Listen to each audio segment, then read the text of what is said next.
Kuala Lumpur, Malaysia, one of Southeast Asia's fastest growing cities. A booming Asian tiger. But every year, Mother Nature threatens to bring it to its knees. Tropical storms, raging rivers, massive floods. The solution is brilliant. Carve a single giant road and water tunnel right under the city itself. When rivers jump their banks, the tunnel's road decks will be able to transform into massive flood channels to carry the raging waters under the city streets, leaving the country's billion-dollar economy humming along above, high and dry. Build it wrong, and millions of dollars of property and the lives of hundreds could be at risk. It would be the first combined storm and traffic tunnel in the world, a model for other flood-prone cities. But the threats of sinkholes, massive mechanical failure, and fire will haunt the builders of Malaysia's smart tunnel from day one.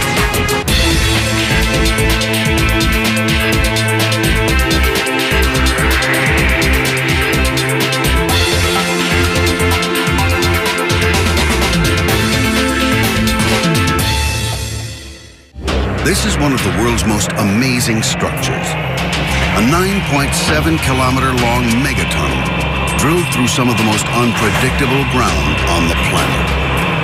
Amazingly, it's being constructed just meters below the streets of a major city.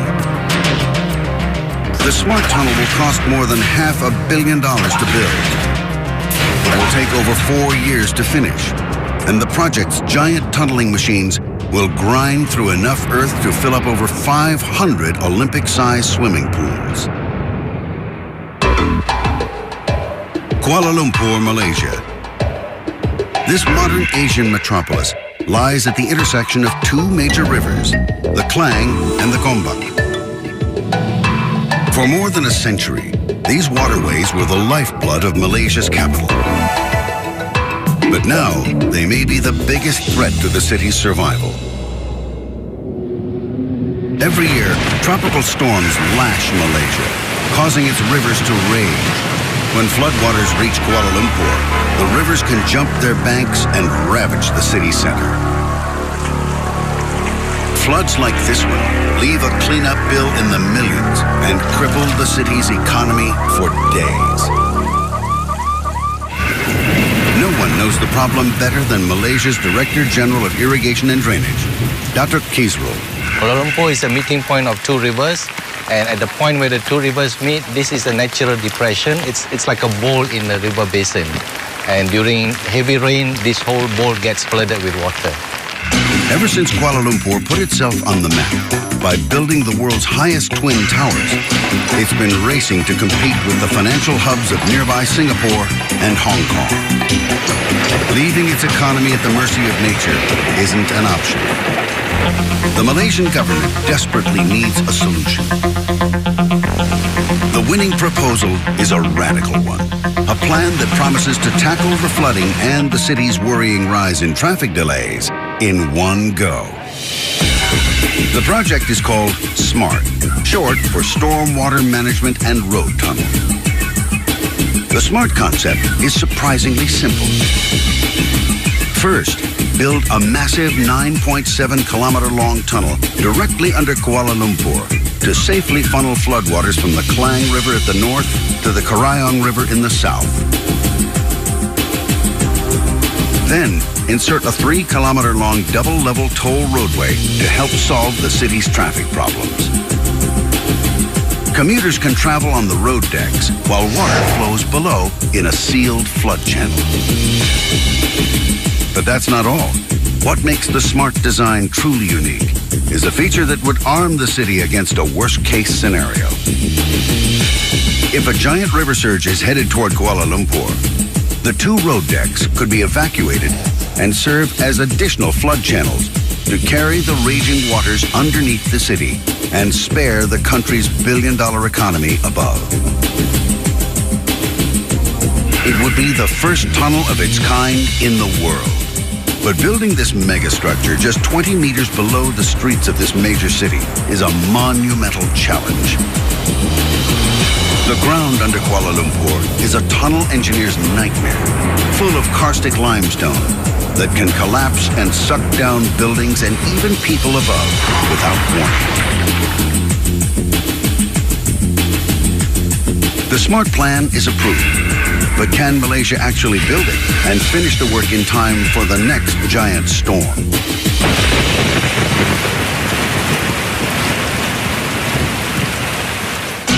January 2003, Malaysia's heavyweights in engineering and construction start work on the SMART. But this kind of tunneling is new to them.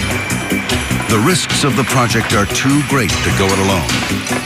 The solution is to bring on veteran Hungarian tunneler Gus Klados. Gus knows that the stakes are high, and in tunneling, anything can happen. I started to work on tunneling sites in summer holidays, and I fell in love with the thing because it's interesting. It's always different. Nothing is ever the same again. A tunnel warrior, Gus has worked on some of the biggest underground projects in the world, including the Channel Tunnel linking Britain and France. I worked on the Channel Tunnel, but the SMART Tunnel is much more challenging. To start, most of his crew have no tunneling experience. We only had a core of people, professional people who had the experience, and we had to recruit people from the region, from Malaysia and from Philippines and wherever, from the near region, and we had to train everybody on the job.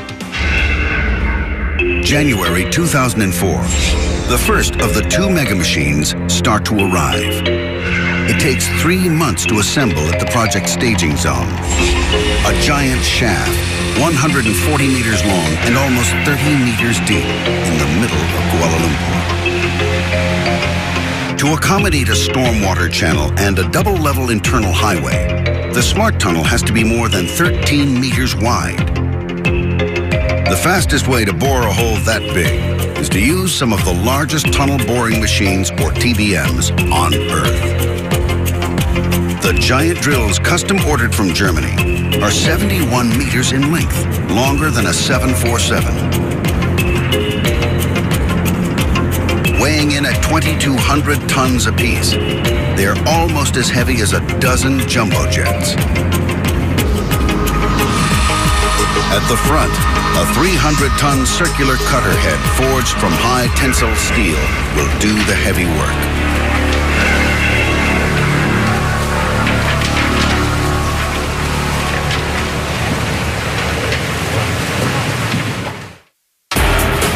A TBM is an amazing machine that both drills and builds. While digging out new earth, the massive drill edges forward.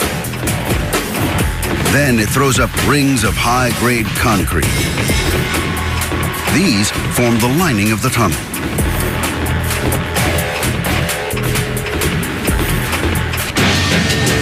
From day one, Senior Project Manager Gus Klados is under pressure to complete the project. If any machine can help him do it, it's this one. Each of the SMART's cutting-edge TBMs cost almost $25 million. This machine has all the features. One could consider it a very luxurious one in the tunnel boring world. This is the Rolls-Royce of the tunnel boring machines. They're armed with the latest ring-building lifters and hydraulic rams. The massive cutter heads are larger than those used to build the Channel Tunnel. May 2004, the second TBM arrives. Any major damage would require custom repairs in Germany and set the project back months. From this staging zone, the plan calls for 2 TBMs and their crews to dig outward. One team will head south to the Karayong River. The other will link up at the Klang River to the north. The job requires the tunnelers to work round the clock for nearly 3 years. It will push the men and machines to the limit. Tunneling finally begins in the South Drive, but immediately there's a problem. the workers are struggling to build the rings. The huge concrete lifters have to be controlled down to the millimeter using tiny joysticks. Malaysian engineer Ng Hao Wei has to keep the men on schedule. I mean, the first time we didn't know what to do actually. We just follow what they asked us to do. It took about 3 hours for one ring build. At that pace, the project would take almost 3 years longer than expected and run millions of dollars over budget. And that's not the only risk. Boring these leviathans just meters below the city streets could cause a major catastrophe. It would be the first structure of its kind anywhere in the world. A giant dual-purpose tunnel for stormwater and traffic. If a flash flood strikes, the roadways inside the tunnel could transform into emergency water channels to help steer the surge safely under the city and spare its racing economy above.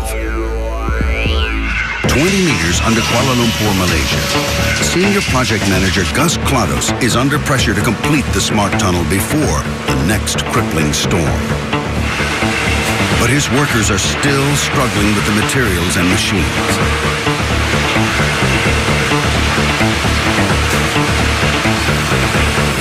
Ahead, the giant drill is already in motion, grinding steadily forward. Behind, concrete segments are on their way to the TBM. One segment is 10 metric tons, and it is lifted by vacuum only. Giant hydraulic arms swing the segments into place.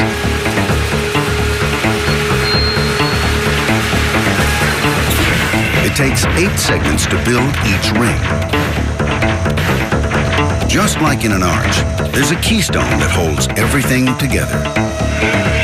Using the power of suction, the lifters raise and position each segment down to the millimeter. Make one mistake, and the tunnel lining could crack. Above ground, 2 special fabrication plants are also in full swing, building the concrete segments. Each one contains more than 300 kilograms of steel rebar. They're held together with high-grade concrete, the kind used to build bomb-proof bunkers. The tunnel lining needs to be strong enough to handle the load of a double-deck motorway and 1 billion liters of raging water.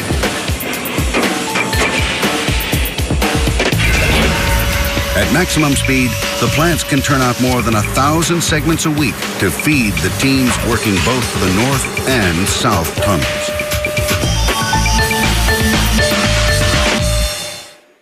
Back in the TBM, the workers have finally mastered the machines, and the Smart is on schedule. Now, it's a race to build faster and faster. We are always competing with each other for the ring build. If they build 6 rings, we have to build 7. Okay, if they build 7, we have to try for 8, of course. While speed is important to the tunnelers, the project's engineers have other worries on their minds. Kuala Lumpur lies on some of the most treacherous ground on the planet. It's a tunnel engineer's worst nightmare, a condition geologists call karst topography. Over millions of years, acid in rainwater has slowly eaten away at the limestone bedrock. The result is a vast underground landscape of cliffs, cavities, and fissures, ranging in size from tiny cracks to colossal caves. In Kuala Lumpur, most people don't know they're there until they collapse and bring down the city with them. From the start, engineers knew that building the Smart would require sending the tunnelers and their machines straight into this underground minefield. The stakes are huge. If one of the giant drills hits a large, unstable cavern, it could trigger a monstrous sinkhole. Wherever they occur, sinkholes can come in all shapes and sizes. This one in Guatemala was 40 meters wide. It sucked down houses and killed 3 people. It wasn't caused by tunneling. It occurred suddenly after a major rainstorm. If a sinkhole this large happens in Kuala Lumpur, the results could be catastrophic. It's not the first time engineers have faced this danger. Rewind to 1992.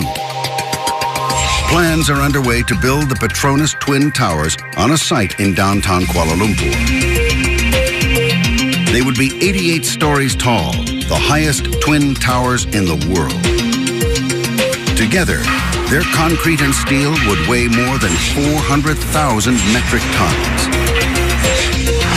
Place that much weight on unstable ground, and the results could be disastrous. So before construction began, geologists launched a massive site survey. And luckily, they made a crucial discovery.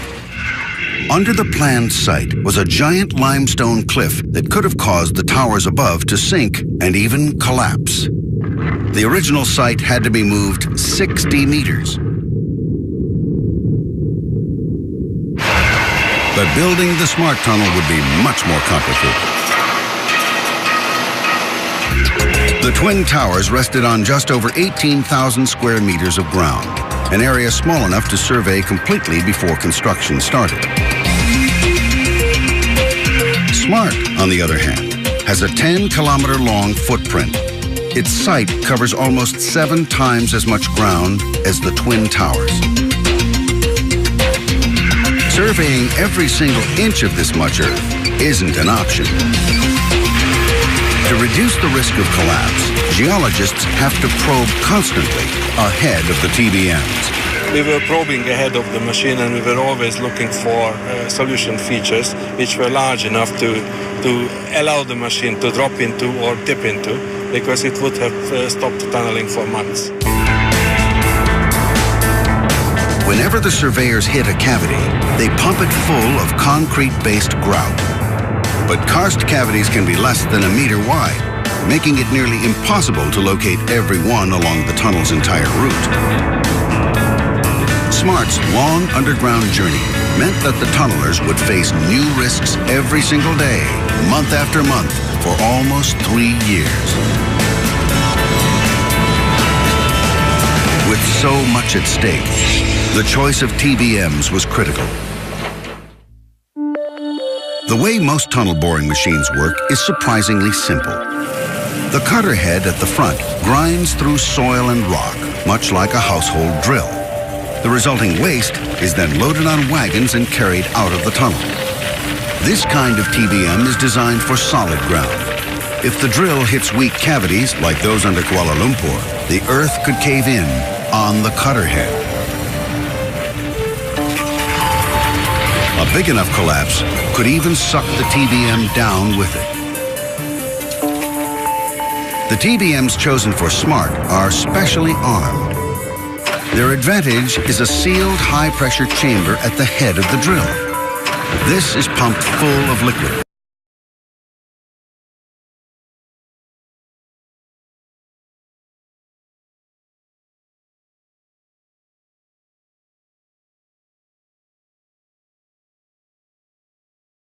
The sealed pressure zone also provides a barrier between the tunnelers and the unstable ground ahead of them. At least, until something goes wrong.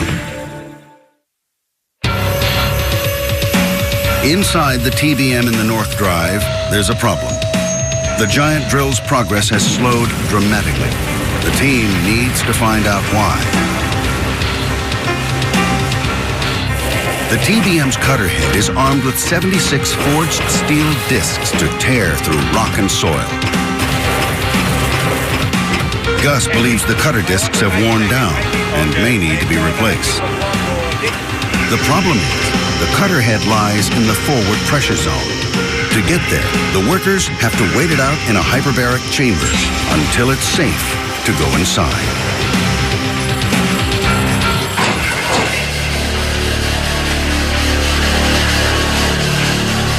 The cutter head compartment has been drained of slurry so the men can work. But if the TBM is stopped inside a weak karst cavity, a sudden drop in pressure could cause the ground ahead to cave in. First, shift engineer Hawei needs to measure the cutter discs. To access each disc, he has to rotate the giant drill. One wrong move, and the rock face could weaken.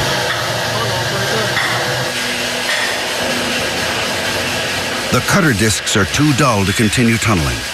They'll have to be replaced. Inside a pressurized cutter head are some of the worst conditions a tunneler can face. It's noisy. It's hot, with temperatures up to 45 degrees Celsius. And there's barely enough space to move. Speed is critical.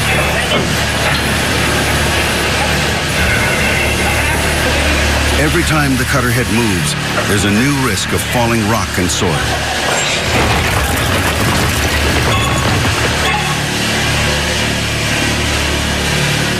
Finally, the first cutter is free.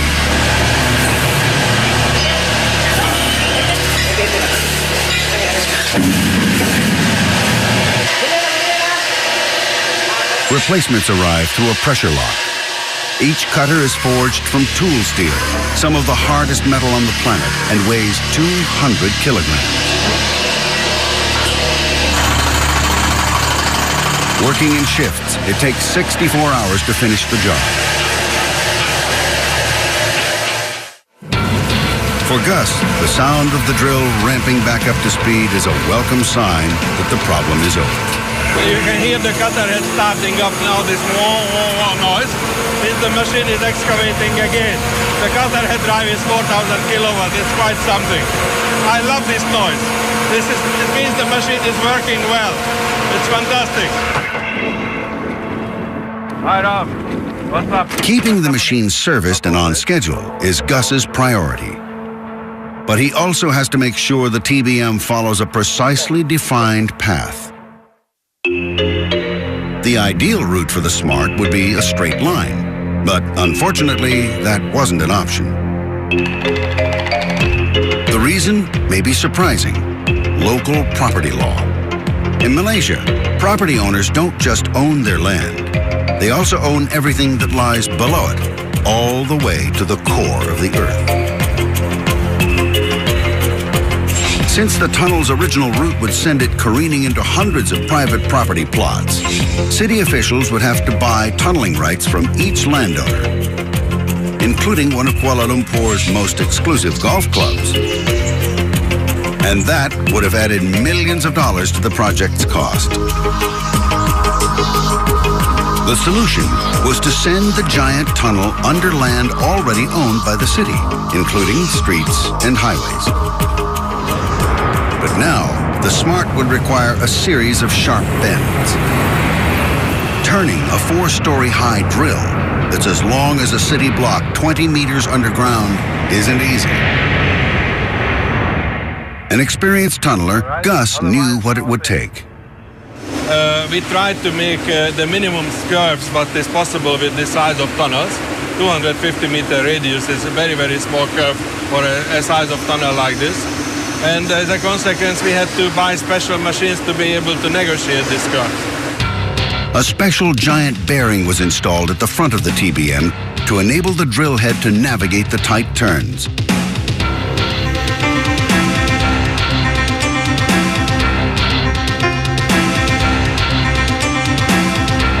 And high-grade ring segments had to be specially fabricated to make the tunnel lining turn too. Each ring has a thick side and a thin side. If you put the thin sides back to back, you can make the tunnel turn any way you want it. The TBM team is under constant pressure to finish the Smart on schedule. But just behind the tunnelers, another challenge is looming. When we're building the tunnel, we don't have the access of the whole tunnel. The road deck construction is right behind us, chasing us, if I can say that. The SMART's design calls for a double-level 3-kilometer roadway to be built inside the tunnel. The problem is they have to construct it less than 300 millimeters above the moving trains that carry crucial supplies to teams working deep inside. Many said it couldn't be done. The solution? To build just 2 key supports on either side of the train track, and then use the lining of the tunnel itself to help suspend huge precast slabs over the train.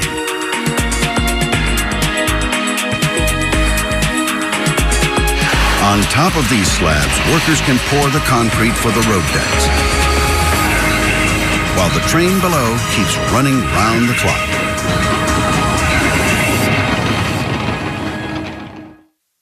June 4th, 2005. Across town, one of the TBM teams is reaching a critical project milestone, breakthrough in the South Tunnel.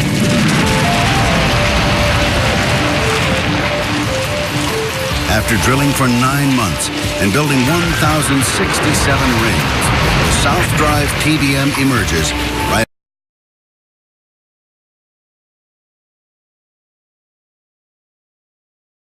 Risks to the project continue,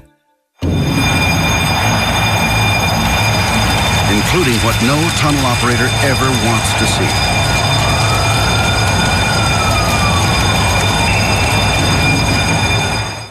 Tunnelers are more than 2 years into their big dig to build the giant SMART tunnel under Kuala Lumpur, Malaysia. The tunnel will be the first of its kind on the planet, a combined roadway and flood channel that can protect this Southeast Asian city against future giant floods. Critical repairs to the tunnel boring machine in the North Drive brought tunneling to a halt. Now, the giant machine and its crew are back on schedule, racing again toward completion.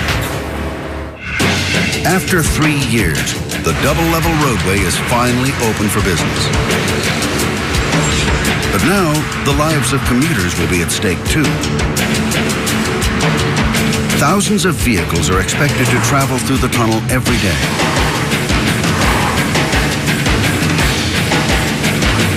In just seconds, a single driver could trigger a major accident.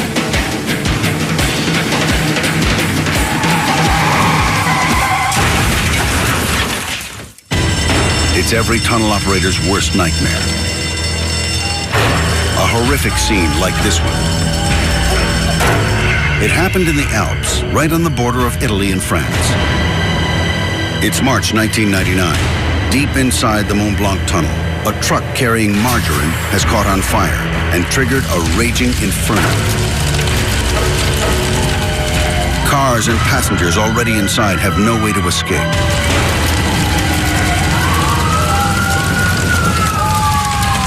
Flames race through the tunnel, engulfing everything in their path. Firemen are blasted with a wave of poisonous gases and temperatures that reach 1,000 degrees Celsius. 66 people are reported missing. It takes 53 hours to control the fire. When it's all over, 39 people are dead, and the Mont Blanc Inferno will go down as one of the deadliest tunnel fires in history.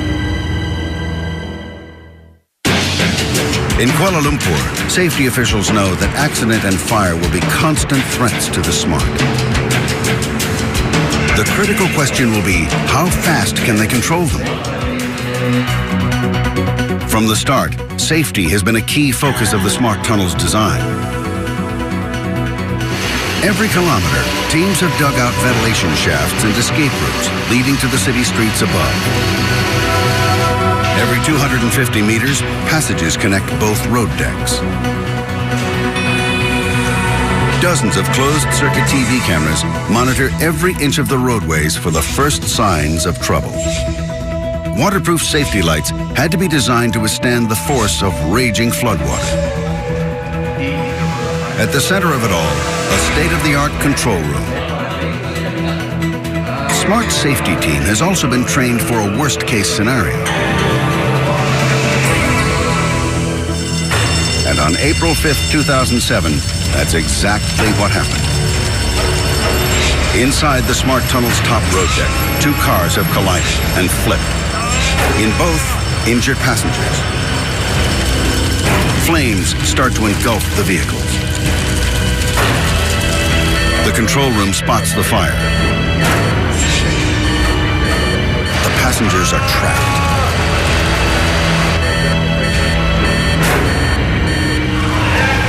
Rescue crews try to reach the scene, but smoke is filling the tunnel. An alarm notifies the control room that air quality is dropping fast. Fans in the ventilation shafts start to disperse the smoke.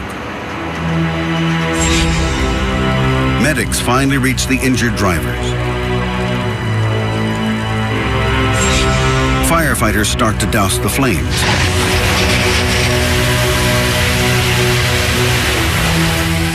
The smoke levels appear to be dropping. The passengers are on their way to hospital. And soon the fire is out. Officials breathe a sigh of relief. They have staged this accident to test the Smart's safety team. There's no telling what would happen in a real emergency. But this test, at least, has been a success. The Smart's roadways will reduce congestion and traveling time into the city center. The tolls collected will help repay the $500 million cost of building the Smart. But unfortunately, the risk of a project overspend continues. Tunnelers still have 552 meters to go in the North Drive. Their TBM is chewing the earth 20 meters below a popular commuting route. And Smart's engineers could soon have a potential catastrophe on their hands. The TBM will have to drill extremely close to these, the pylons of Malaysia's national grid. If one of these towers topples, it could shut down power to much of the city. Ensuring the safety of the pylons falls to Senior Geotechnical Engineer S. Satkunasilan.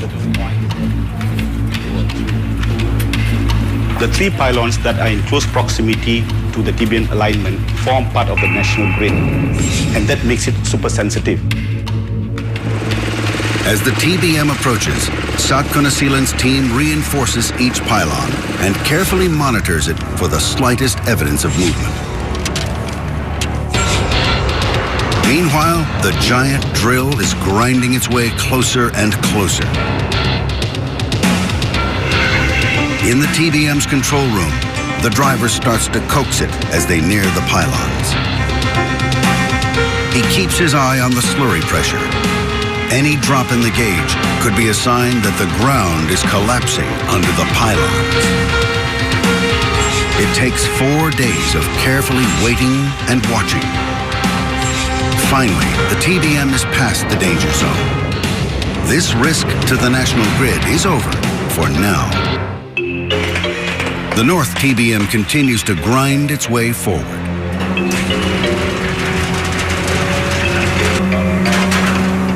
Now, tunnelers have to commute 5 kilometers into the tunnel to reach the giant drill. The further in they go, the hotter it gets. Giant fans pump cool air into ventilation ducts that stretch all the way to the TBM. The tunnel is like a giant artery, feeding the men and machines inside with vital supplies, power, and a steady stream of concrete segments for the tunnel lining. But when it comes to boring, the most crucial material of all is bentonite slurry.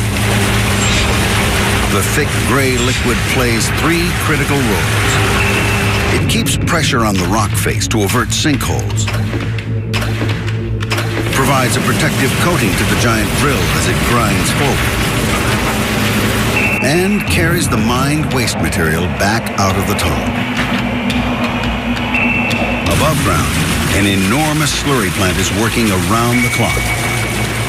Inside, huge machines process and clean the slurry coming from the TBM. The mined rock and soil is separated and sent on to other construction sites. The clean recycled slurry is then piped back underground to the TBM to start its journey all over again.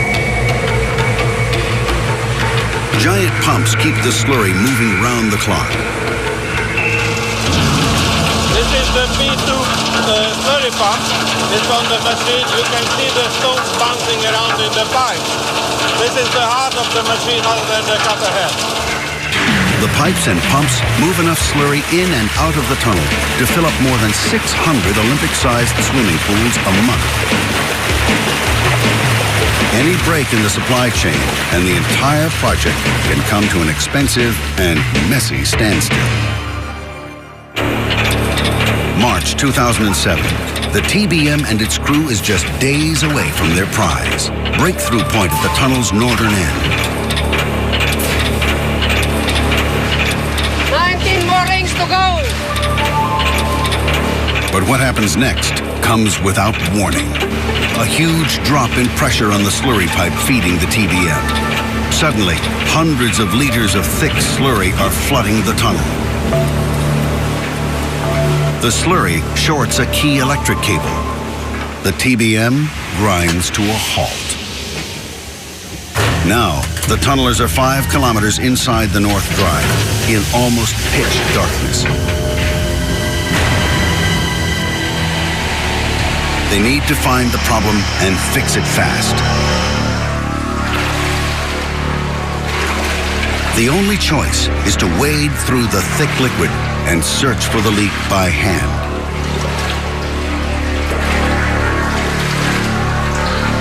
Attempts to repair the power lines fail.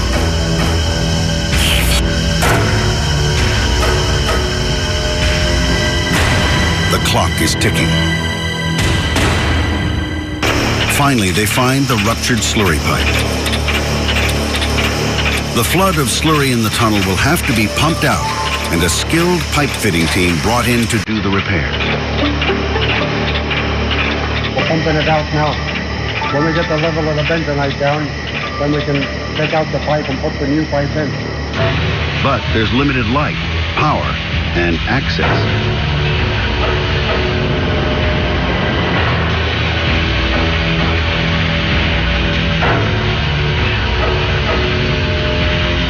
It takes the teams 3 days to fix the leak and clean up the mess.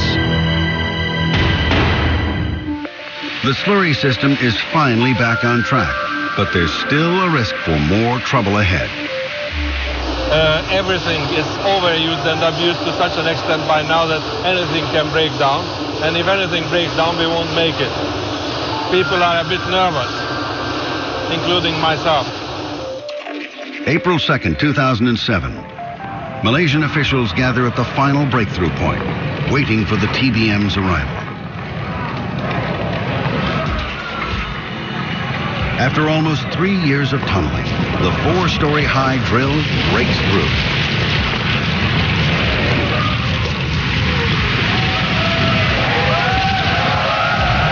A wave of pressurized slurry announces its arrival.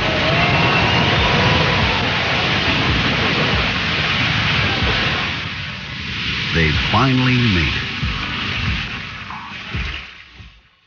The $25 million TBM will soon be dismantled piece by piece and shipped back to Europe for its next assignment.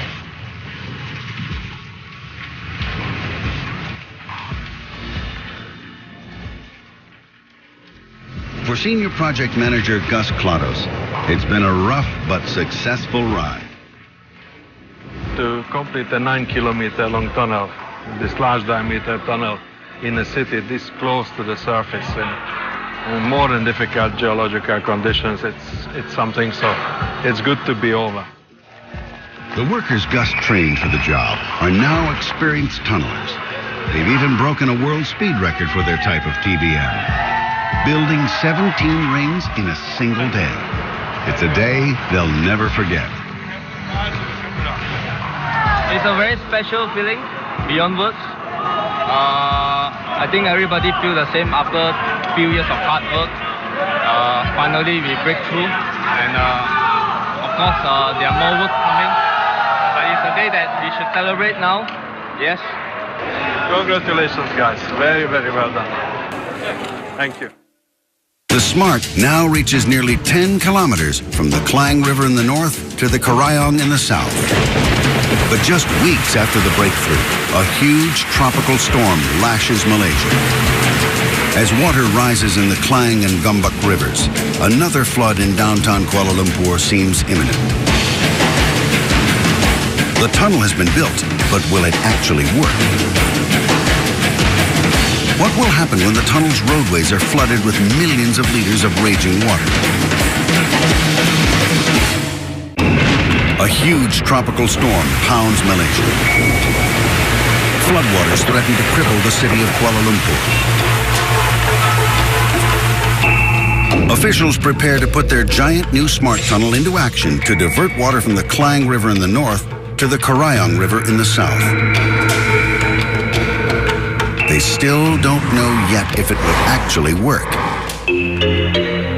The smart tunnel was designed to handle 3 different modes. Mode 1 is for normal weather. In this mode, both levels of roadway are open for traffic, and the water channel below is closed and dry. When moderate storms hit Kuala Lumpur, the tunnel will enter Mode 2. The roadways will still remain open. Now, floodwater can flow underneath the traffic.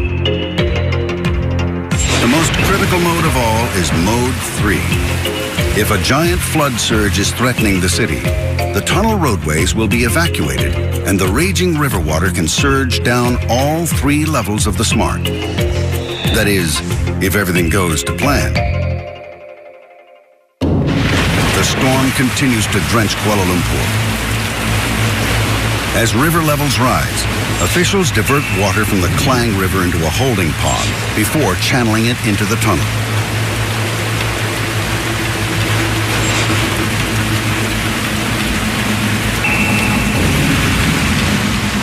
Soon, floodwater is flowing under the road decks. As the hours pass, the river continues to rise.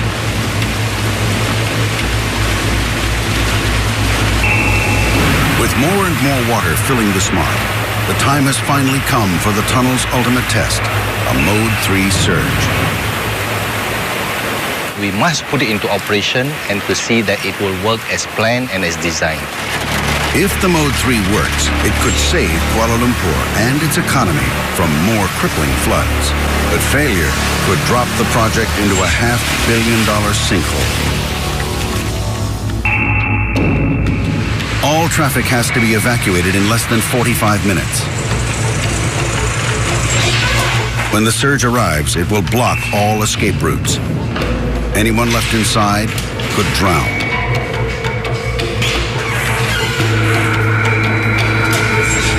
$350mm thick doors seal off the road decks from the emergency exits and cross passages.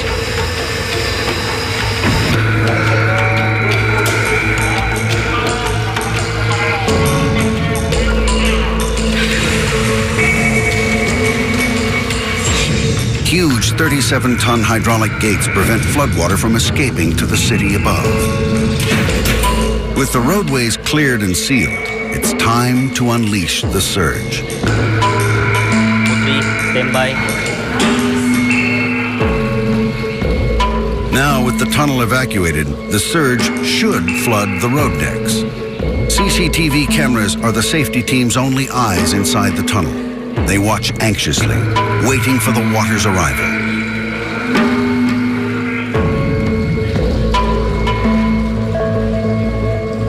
Then it appears. The surge is flooding the roadways.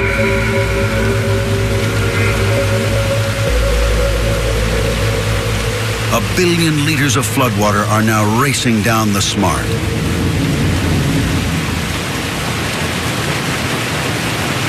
Camera after camera tracks the surge's progress as it makes its way under Kuala Lumpur. As the minutes go by, the water fills the bottom roadway. In the upper deck, it's also rising fast. If the engineer's calculations are off, the roadways could crack under so much pressure.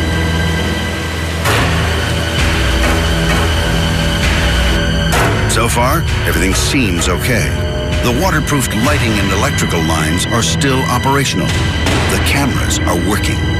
And the safety team is able to control the surge. Finally, the team spots the floodwaters flowing out of the tunnel south of the city. The SMART has passed its final test. It's working exactly as designed. Malaysia's Director General of Irrigation and Drainage, Datuk Kizrul, has been waiting for this moment for years. With this under our belt, I think we can be confident that we'll be ready when the big flood comes. It's a brilliant idea to solve a major city's traffic and flood problems with a single tunnel. The challenge was enormous. Kilometer after kilometer of treacherous ground, the risk of collapse and mechanical failure, all just meters under a major city.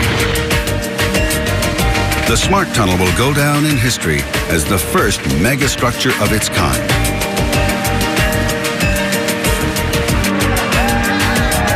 An achievement that the men who built it will never forget. Nothing can stop tropical storms from lashing Malaysia. But now, Kuala Lumpur's location at the confluence of two major rivers may no longer be a threat to its growth. The SMART Tunnel is one of the modern world's most amazing structures, able to transform scenes like these into distant memories. The next time Mother Nature unleashes its fury on Southeast Asia, it'll be business as usual in Malaysia's booming capital.